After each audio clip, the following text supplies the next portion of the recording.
Hello everyone, welcome back to EduLife One Step Ahead. Chaudhary Charan Singh university Meerut advertisement notification release হয়েছে বিশ্ববিদ্যালয়কে বিভিন্ন বিষয়ের পর পিএইচডি ডিগ্রি অ্যাপ্লিকেশানের জন্য।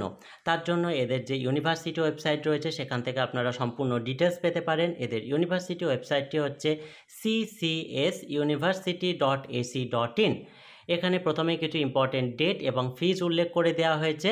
আবেদন এখানে শুরু করা হয়েছে বা শুরু হয়েছে সেটি হচ্ছে 16/5 মে 2024 থেকে। অনলাইন অ্যাপ্লিকেশন করার লাস্ট ডেট হচ্ছে 5 জুন 2024। অ্যাপ্লিকেশান ফিজ হচ্ছে জেনারেল এবং রিজার্ভ ক্যান্ডিডেট প্রত্যেকের জন্য, অন্য জেনারেল এবং আদার্স যারা রয়েছেন অর্থাৎ ওবিসি ক্যান্ডিডেটদের জন্য ₹2500 বা 2500 টাকা, এসসি এসটি এবং পিডাব্লিউডি ক্যান্ডিডেটদের জন্য 1500 বা 1500 টাকা। নেক্সট এখানে যে বিষয়টি রয়েছে এলিজিবিলিটি ক্রাইটেরিয়া পিএইচডি প্রোগ্রামের জন্য এখানে মেনশন করা হয়েছে subject to the condition stipulated in university grant commission regulation 216। এটির জন্য ফলোয়িং যেটা ক্যান্ডিডেট পিএইচডি প্রোগ্রামের জন্য মাস্টার ডিগ্রিতে 55% মার্কস থাকতে হবে যে সাবজেক্টে আপনারা অ্যাপ্লাই করতে চাইছেন সেই সাবজেক্ট বা ডিসিপ্লিন থেকে। তবে এক্ষেত্রে 5% মার্কস রিল্যাক্সেশন রয়েছে SC ST OBC non creamy layer differently abled ক্যান্ডিডেটদের জন্য, অর্থাৎ তাদের ক্ষেত্রে তারা যদি 50% মার্কস থাকে তাদের মাস্টার ডিগ্রিতে তবেই তারা অ্যাপ্লাই করতে পারবেন। যে সমস্ত ক্যান্ডিডেটরা এমফিল কোর্স ওয়ার্ক পাস করেছেন উইথ 55% মার্কস এবং রিজার্ভ ক্যাটাগরির ক্ষেত্রে অবশ্যই 50% মার্কস নিয়ে তারাও অ্যাপ্লাই করতে পারবেন। ক্যান্ডিডেট পাসিং যারা কনসিডার্ড এমফিল ডিগ্রি সিসিএসইউ থেকে ফরেন এডুকেশনাল ইনস্টিটিউট থেকেও পাস করেছেন তারাও অ্যাপ্লাই করতে পারবেন। পিএইচডি ডিগ্রি में প্রবেশ হেতু সম্বন্ধিত বিষয়কে অবধি হতে আবশ্যক। অন্তিম বর্ষ বা সেমিস্টারে যারা পড়ছেন তারাও এখানে মাস্টার ডিগ্রিতে যারা ফাইনাল সেমিস্টার বা ফাইনাল ইয়ারে পড়ছেন তারাও এখানে অ্যাপ্লাই করতে পারবেন। নেক্সট এখানে চয়ন প্রক্রিয়া বা কীভাবে সিলেকশন প্রক্রিয়াটি হবে তার জন্য বলা হয়েছে আবেদন ফর্মে आए पाए गए अभ्यर्थियों का সম্বন্ধ সাক্ষাৎকার হেতু উপস্থিত होना होगा जिसके कुल अंक 30 होंगे। অবশ্যই কিন্তু ওখানে ইন্টারভিউ দেওয়ার জন্য তাদেরকে অ্যাপ্লিকেটে উপস্থিত হতে হবে এবং যেটি আধার মেরিট লিস্টটা তৈরি হবে সেটি কিন্তু এডুকেশনাল কোয়ালিফিকেশনের ওপর ভিত্তি করে তৈরি করা হবে। নেক্সট এখানে যে বিষয়টি দেওয়া হয়েছে সেটি হচ্ছে কোন সাবজেক্টে কতগুলি ভ্যাকেন্সি রয়েছে তার ডিটেলস এখানে দেওয়া হয়েছে। মেন ক্যাম্পাসে কতগুলি রয়েছে এবং তার সাথে তার আন্ডারে কনস্টিটিউট কলেজে কতগুলি রয়েছে তার ডিটেলস দেওয়া হয়েছে।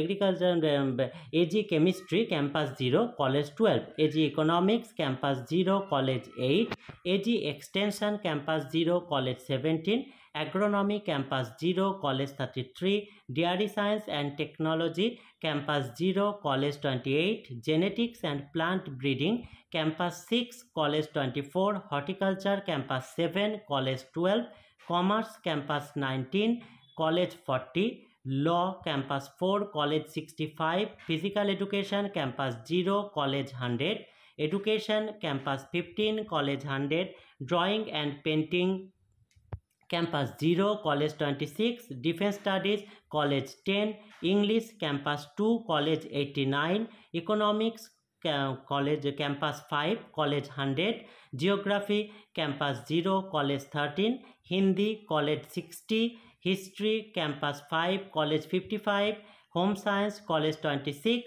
Psychology campus 9 college 48, political science campus 21 college 90, sociology campus 7 college 50, Sanskrit campus 4 college 48, philosophy college 6, Urdu campus 4, music college 10, botany campus 6 college 102, chemistry campus 13 college 314, mathematics campus 4 college 116, microbiology campus 16 college 8, physics campus 12 college 223, statistics campus 13 college 55, zoology campus 8 college 161, journalism and mass communication campus 1, toxicology campus 3, AG plant pathology college 20, computer science and engineering campus 48, electronics communication and engineering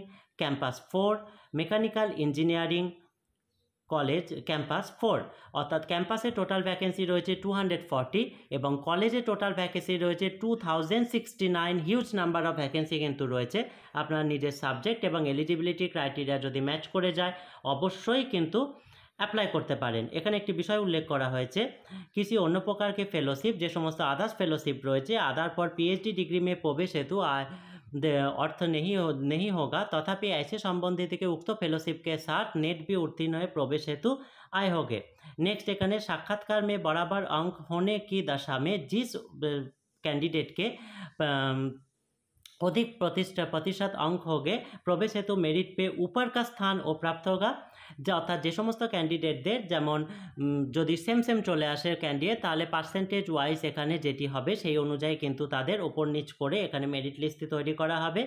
next এখানে যেটি রয়েছে UP सरकार द्वारा समय समय पे निर्धारित नियम के अनुसार उत्तर प्रदेश के निवासियों को हो आरक्षण का लाभ দেওয়া जाएगा। যে সমস্ত ক্যান্ডিডেটরা ইউপির রয়েছেন তাদের ইউপি গভর্নমেন্টের রিজার্ভেশন রুলস এবং রেগুলেশন অনুযায়ী তাদেরকে কিছু ফেসিলিটিস দেওয়া হবে, সেটি এখানে মেনশন করে দেওয়া হয়েছে।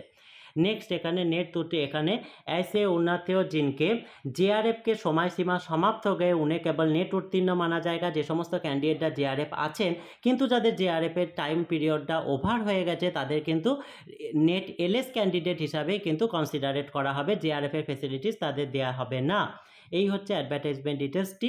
এই রিলেটেড যদি হিউজ নাম্বার অফ ভ্যাকেন্সিও রয়েছে ইউনিভার্সিটিতে, আপনারা এলিজিবিলিটি ক্রাইটেরিয়া ভালো করে আরেকবার পড়ে নেবেন, যদি ম্যাচ করে যায় অবশ্যই অ্যাপ্লাই করতে পারেন। এবং এই রিলেটেড যদি আর কোনো জিজ্ঞাসা থাকে আপনারা অবশ্যই কমেন্টে জানাবেন।